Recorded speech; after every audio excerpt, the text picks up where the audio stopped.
It needs money, and it's unfortunate that it has gotten to this point. An animal shelter needs to raise a lot of money right away, or it could close its doors. And Maine-grown wasabi, it's not a thing yet. Green technology is green both in the sense that it's good for the environment and it's very new. When two friends combine their passions for cuisine and agriculture, the possibilities are sky high. This is News Center now.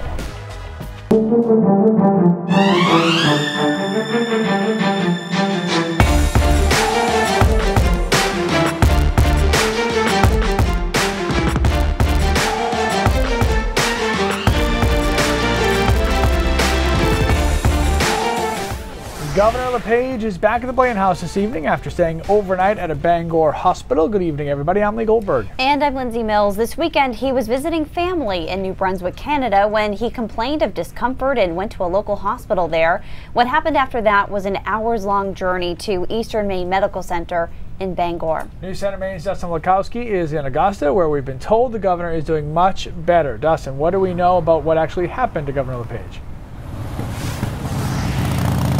Well, honestly, Lee and Lindsay, we really don't know all that much other than the governor is back here tonight after staying at multiple hospitals over the weekend.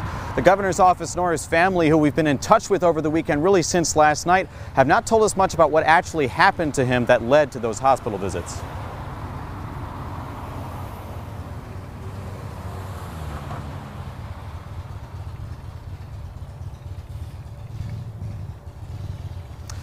And the process for this really started Saturday. The governor was in New Brunswick, Canada, visiting family there. That's when he complained. Then he went to the hospital. They treated him for that discomfort, the governor's office saying that he was thoroughly examined while there. Then the governor was taken by ambulance over to Presque Isle. Following that, he was brought to Eastern Maine Medical Center in Bangor, arriving there around 11:30 p.m. on Saturday. We were told Saturday night that LePage was in good spirits and very strong while at EMMC, but doctors wanted him to remain there overnight Sunday for observation. After that, we received no update from Governor LePage's office until this afternoon, when we were told he was healthy and back at the Blaine House resting. Dustin, probably a pretty small chance that we're ever going to find out what actually happened. Yeah, that's exactly right, Lee. The governor, so far, as long as we've known him, has been pretty, I don't want to say secretive, but he's been very private about his medical history. You may remember that he had gastric bypass surgery and also got into a cycling accident while he was governor. And he really didn't reveal much about receiving medical treatment for those different things until long after the accident had happened and long after the surgery had happened. All right, Dustin Lakowski, live outside the Blaine House. Thank you very much, sir. And Dustin's outside where it is gorgeous outside. I know that heat, you can feel it coming back. We had a little bit of a break from it this weekend, Keith. Yeah, you know what, I said it might feel like fall for a little while, but coming back to this pretty strongly the next couple of days, especially. Right now, 81 in Portland, 85 in Wiscasset. Coastline just as warm as it is inland, and that's something we're going to see through the next 2 days. Not a heat wave officially, but it'll feel like a heat wave on Tuesday and Wednesday. There won't be much of a gradient between inland and coastal locations. Dew points back up as well in the 60s, pretty much statewide, so in that uncomfortable range. And of course, when it's paired with temperatures as warm as we're seeing and going to see, it's going to be the heat index in the mid and upper 90s by tomorrow afternoon. Here's the current heat index, 87 in Sanford, 86 in Wiscasset. So again, it is warm. It's not unbearable by any stretch, but it will get borderline so as we head into tomorrow. Pretty clear right now, a couple of showers off to our west. That's the warm front that has to kick through tonight. So we might see an isolated shower in the mountains and across northern Maine. I think the vast majority of us, though, stay dry tonight. You can see those showers trying to get in here, but they kind of fizzle out by early tomorrow morning. Tomorrow we start with some clouds, but we burn them off, and by 10 a.m., 85 in Portland, 82 in Bangor, on our way into the 90s through the afternoon. And there could be some readings, 93, 94 again, and some of those will be right along the coastline. Guys, not just a one-day event. Back to some heat on Wednesday, and we'll have a look at the weekend because it's never too early. I know it's only Monday, but have to look at the weekend too. All right, holiday weekend coming up. We'll be looking forward, Keith. All right, President Donald Trump says he intends to terminate the North American Free Trade Agreement and call its replacement the United States-Mexico trade agreement. That's a name that would exclude the third NAFTA partner, Canada. Trump made the comments after announcing an understanding with Mexico that could lead to an overhaul of the 24-year-old trade pact. He added that there could be a separate deal with Canada, or they could be added into the deal if negotiations go well. NASA is all but guaranteeing it will soon be back in business of carrying humans into low Earth orbit in 2019. The last space shuttle, Atlantis, carried a crew to the orbiting lab in 2011. This is the video that you're seeing right now. Since then, NASA has been hitching rides on Russian rockets. The reliance on Moscow for rides to the space station the past several years has been a source of frustration among lawmakers and cost taxpayers $82 million a seat. All right. After 10-year-old Marissa Kennedy and 4-year-old Kendall Chick were allegedly beaten to death by their caretakers less than 4 months apart, people around this state have been asking, how can we prevent this from happening again? And for the last week, Governor LePage proposed 5 new bills that he feels would revamp Maine's Child Protective Services and the way it handles cases of abuse. Today, lawmakers heard from the public to get their input on the proposed changes. And Sam York, it sounds like there was quite a bit of testimony. Yeah, guys, so that session started this morning at 9:30, and the committee handling these bills heard more than 5 hours of testimony from people who wanted to voice their concerns and ask for change. And that committee said the most beneficial voices they heard from were those who are on the front line every day. Members of the committee, I'm Sandra Hodge. She may be retired, but that didn't stop her from speaking her mind. It's safety first, always. The former Maine DHHS caseworker and others came to give their 2 cents on the proposed legislation that would completely revamp the way Child Protective Services handles cases of abuse. The crisis has existed since I've been doing this work in 1980. There's never enough resources, and decisions get made based on the available resources. Most agree that the department needs a bigger staff with more resources, but say the fix is not that simple. The problems are much larger, much deeper than we can address in these 5 bills. We've lost 2 children's lives. We need to really look hard at how to fix this system. And in order to fix it, we need to talk to the people who are doing the job and make sure they have the tools they need to do the job. Tools like proper staffing and better training. We need a lot of training for senior social workers. We have a lot of training for new social workers, which is vital and important, but we need more training for people who've been here 5 years or more. Also adding reunification and adoption should both be a priority, and that it should be based on what's best for the child.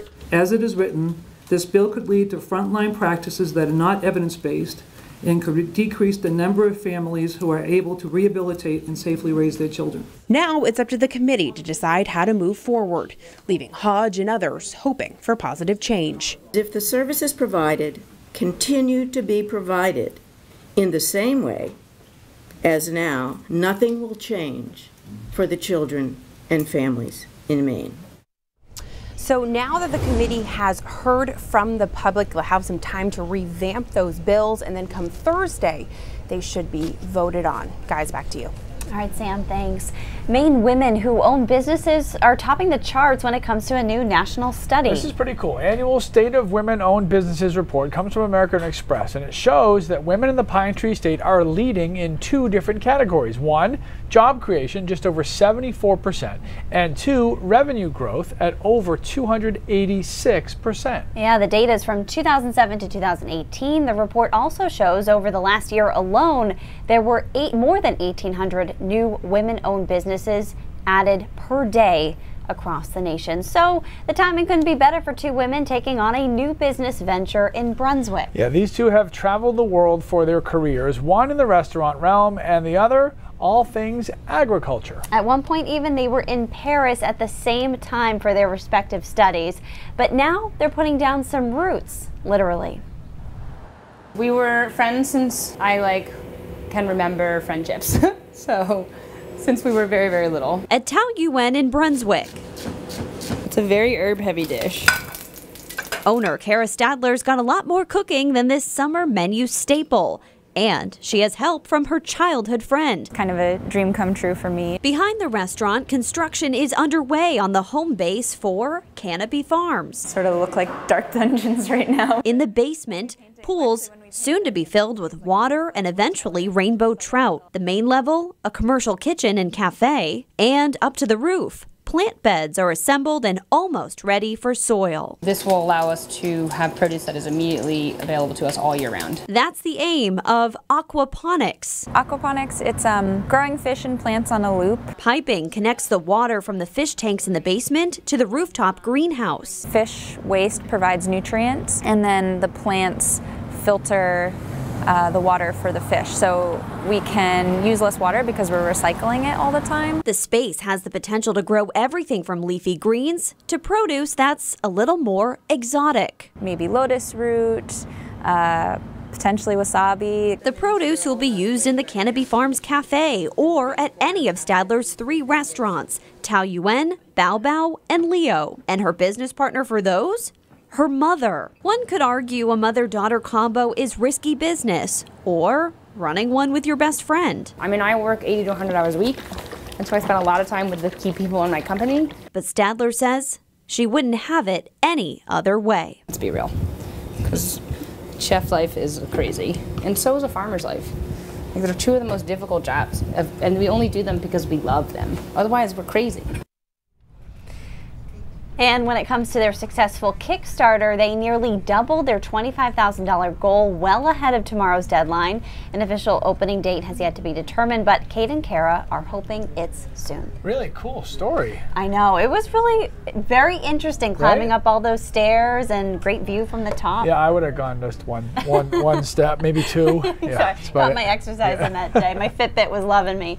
All right, most of the schools in Maine start back up this week. The same goes for other states around the country. And for one school in North Carolina, they're calling it something different. For kids at Riverbend Middle School, today was the start of Fortnite Detox. I love that. A lot of people love the popular video game, and hopefully they will be focused on class and not trying to sneak a game in or watching other people play on YouTube or all of the other things that my 14-year-old does every single day. And that little guy there with his head in his hands, I think that just sums it all up, doesn't it? I can't wait for that to happen 1 week from tomorrow.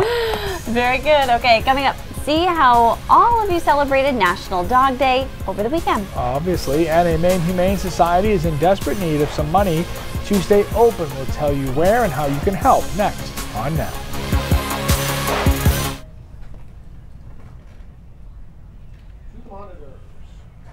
Are you ad-libbing your intro?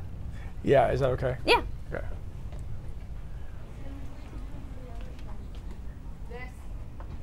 Okay, and Billy, can you hear me?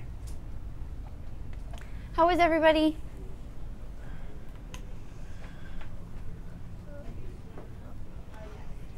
Hey Isaac, just remember, don't forget to remind Bill Taylor that I'm going to ad-lib the intro. Janice, I think you are...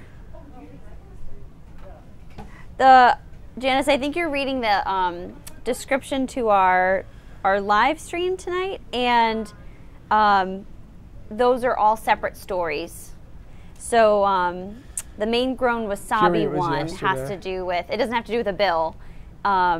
It has to do with this new business venture in Brunswick. And Kiri, National Dog Day was yesterday, right? Yeah, yeah, it was. So yeah. Ooh, a Mainer, Buddy, watching from Mexico. Hey, Buddy. That. Hey, Isaac.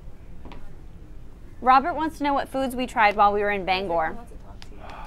I didn't. You didn't try anything? For all the grief.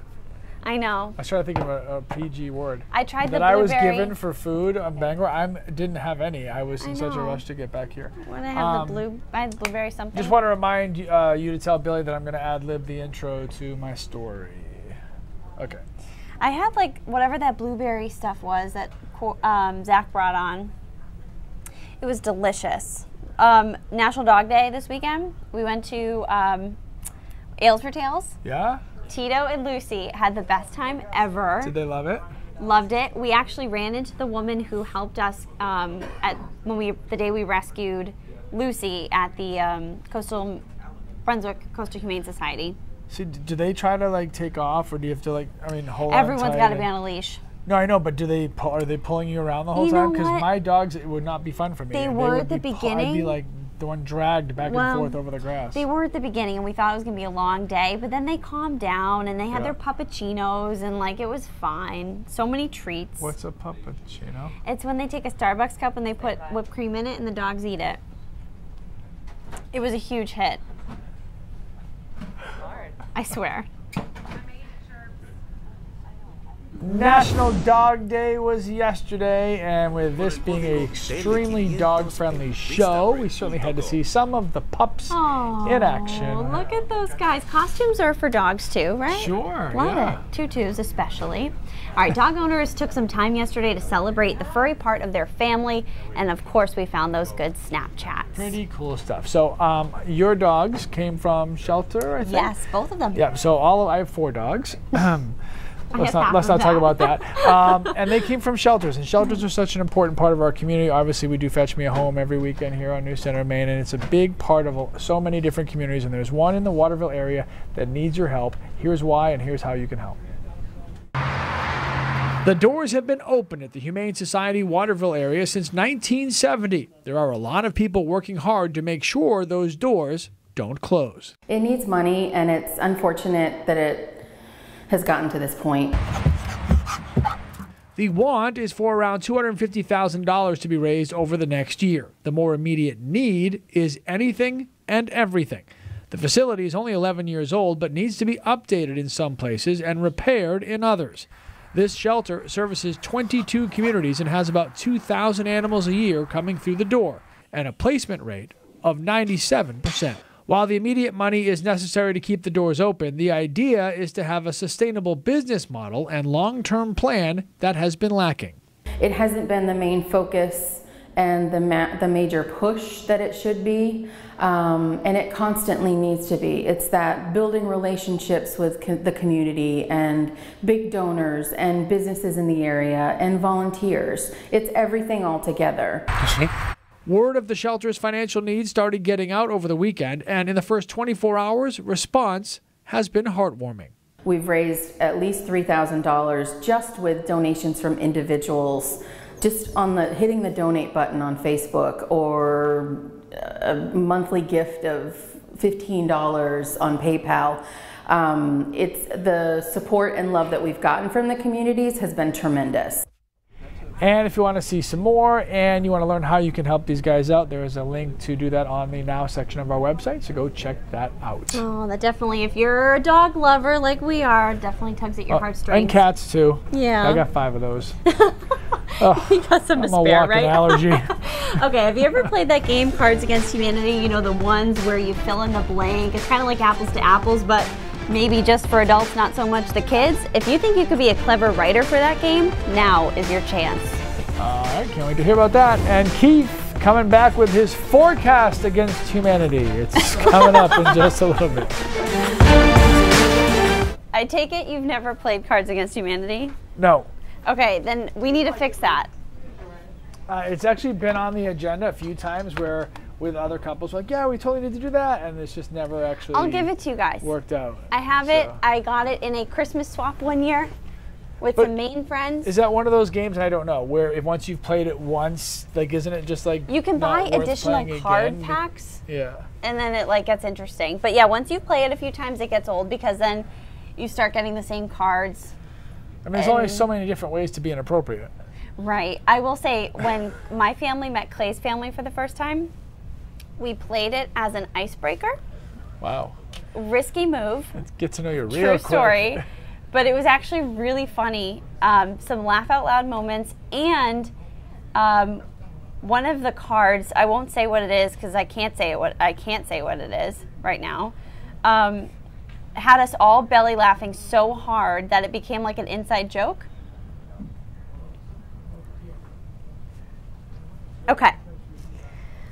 Am I supposed to hear this? Because nobody's talking to me. He said, check out the name of the taxi company. Okay, he's only talking to you.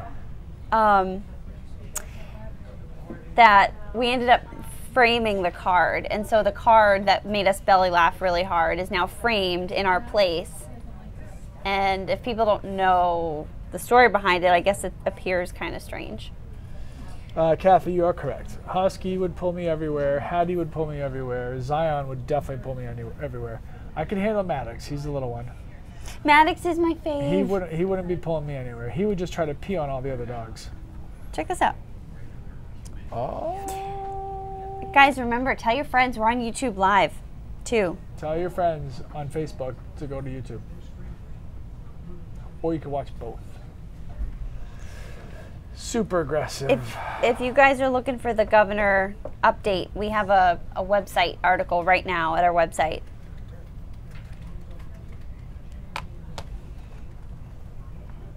How would you say this?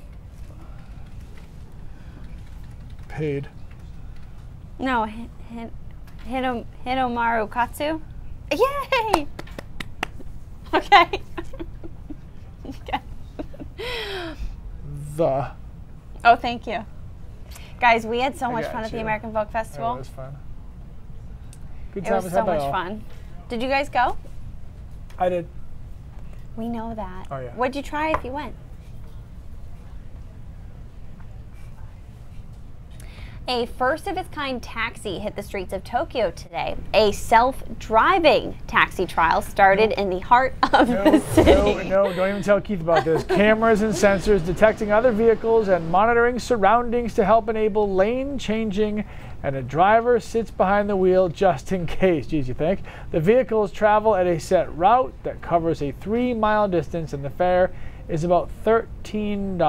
Now, the taxi company touts itself as the first of its kind to operate for paid fares on public roads anywhere. The company is aiming to develop driverless taxis for reasons including overcoming a driver shortage. I'm with you there too.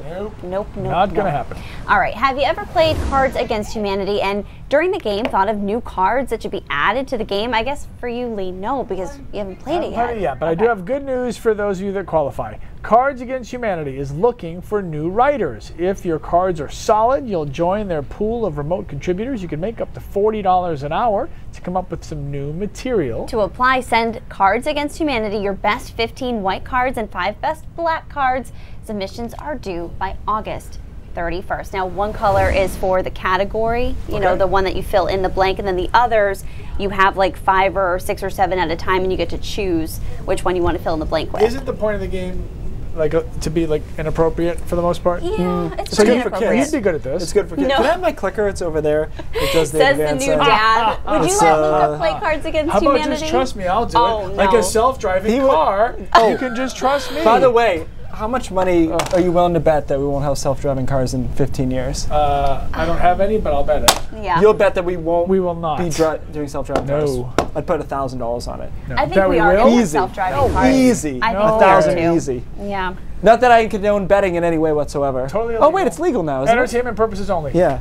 I think it's back in. I don't know. Whatever. Doesn't matter. All right. Pretty warm today. 86 officially in Portland, 86 in Wiscasset. Notice the coastline did just as well, if not better, than inland locations. And that's one of the hallmarks over the next couple of days is that we won't have a sea breeze factor. So if you like the beach when it's hot, you're going to love tomorrow and Wednesday. Dew points in the 60s and upper 60s in places. Most of the next 2 days will be spent upper 60s, low 70s for dew points. So in that uncomfortable to oppressive range that we've seen so much this summer. Visible satellite nice and clean right now. We do have some clouds coming in from the west and a few showers out there. That's part of our warm front that's going to be lifting through tonight. But for most of us, the warm front is just a change in wind direction and a slight change in air mass. The showers are relatively light and they'll stay largely in the mountains and across northern Maine and into Canada when the front comes through tonight. So hour by hour forecast has a relatively mild night. So around midnight, it's still in the upper 60s in most spots. There's a couple of showers, again, largely mountains and northern Maine. And tomorrow, look at this, how quickly we heat up. This model has Portland at 90 by noon, and I think that is very likely. A lot of us will get into the low 90s by tomorrow afternoon. The only sea breeze factor here, Rockland and Bar Harbor, but the rest of us will be baking through tomorrow afternoon. Partly cloudy conditions, maybe a shower late over northern Maine on Tuesday night, then back into it on Wednesday. And because of the inertia, or the momentum more specifically, we'll have from these overnight lows, look at Wednesday morning, 77 in Portland, 77 in Wiscasset. So I think Wednesday has a better chance to get into the mid-90s by the afternoon before some thunderstorms roll through across northern Maine. So a stretch of hot weather. But you'll notice most of the showers and storms stay away from the coastline, as has been the trend this summer. So we still have a drought, a moderate drought, along the mid-coast, southern coastal Maine, and parts of southern down east coast. So overall, there just hasn't been much rain here this summer, and that trend continues going forward. So here's what I'm thinking tomorrow: 90 in Portland, 92 in Sanford, 87 in Waterville, and 88 in Bangor. They have a chance to get to 90 here, but I cut them just a tad short. No surprise, coming in at top warmest August. Right now we're tied, but you do the math forward over the next couple days, we'll get the number one. So number one most humid August. We're sitting at number two, guys, for the warmest summer on record, and we have a chance at that one as well. Of course, we have the number one most humid summer, but like other than that, I think it's been pretty normal overall, other than those number ones and number twos. And so the weekend cools down. Friday, Saturday, Sunday, back into the 70s. So that's pleasant. And at this point, Labor Day is up for grabs, but I mean, we've got a while to get there. Yeah, I'll give you time to fix that. You give me. I don't like what you put there right now. So. Well, yeah, but if you get Saturday and Sunday beautiful, no. All right. I want Monday. Jeez. Monday's my bonus day. You're so greedy. I want the bonus so day. Greedy. I'm just saying. Bye. Don't you have to anchor the 11 that night? Oh. No. Wow. We'll be holding down the fort. I will be. Oh, she's right, while you guys go on your way. All right, speaking of going on our way, News Center Maine at 5:30 is coming up next, and Cindy Williams is here with a preview. Hey, Cindy. Hey there. Immigrants have clearly changed the face of the city of Portland, but they have really affected us on an economic level. There's a new report out that shows they have broadened the tax base, they've started new businesses, they're filling critical jobs across every sector. We're going to offer you some hard numbers from this study to back that up. And one of the famed Tuskegee Airmen recently passed away. We're going to talk with that South Portland resident before he died. We're going to have some of the story we ran on him before and take you to his funeral today as well. Back to you. All right, Cindy, thanks so much. Brain drops when we come back. All right. Liam says it's something in your settings. And Liam needs to have a microphone so he could explain I this. know. Why doesn't Liam have a microphone? I will yet? say, Leo, my mom had the same problem, and we went and I took her phone and I checked the settings. Her settings were actually okay. And then I looked at the News Center Maine Facebook page from her phone, and she had unliked it. She didn't remember unliking it, but she did it somehow. Huh. She just had to like it again, and then it was all good. There's a little drop down. Following thing, and it will be like all post notifications or just some that are highlighted and kind of chooses for you. Yeah, we're going to be getting Liam a microphone shortly, so he'll be a regular contributor to these commercial breaks. You guys already know Liam. What's up, Maddie? How are you? Okay, okay. We'll move. Even having all on, I think it's still skips sometimes, so it's not a perfect system.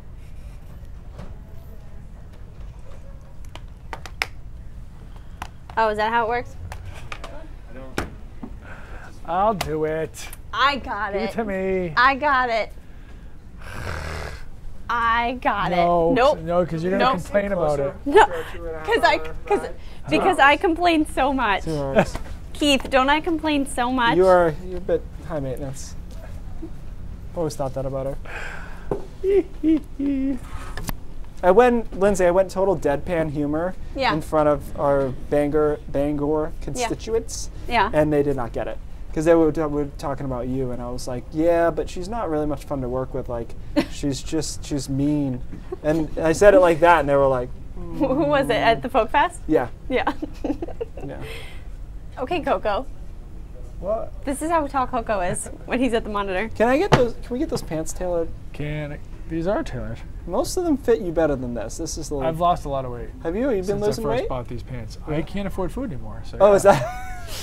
The milk money is makes it pretty easy. Wait, no, but you're not what diet are you on? I'm on the I have 7 kids diet. Yeah. So there's only so much food. Try to keep that breastfeeding going until age 7. It's free that way. Yeah.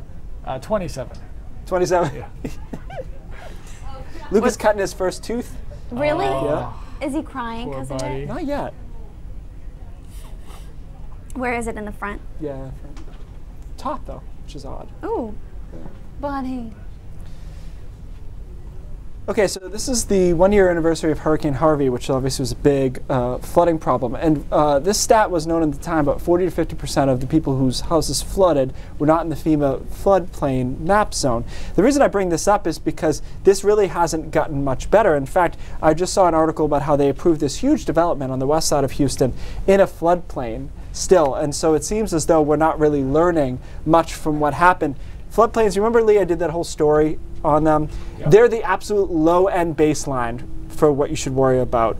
There are a lot of areas outside of FEMA's mapped flood zones that can flood.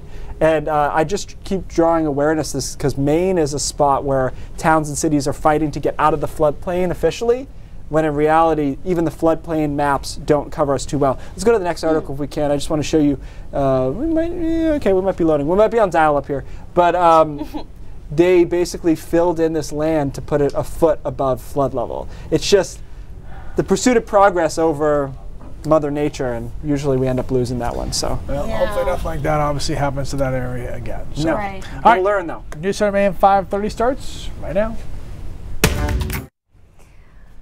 All right, everybody. Happy Monday. We'll see you right back here tomorrow.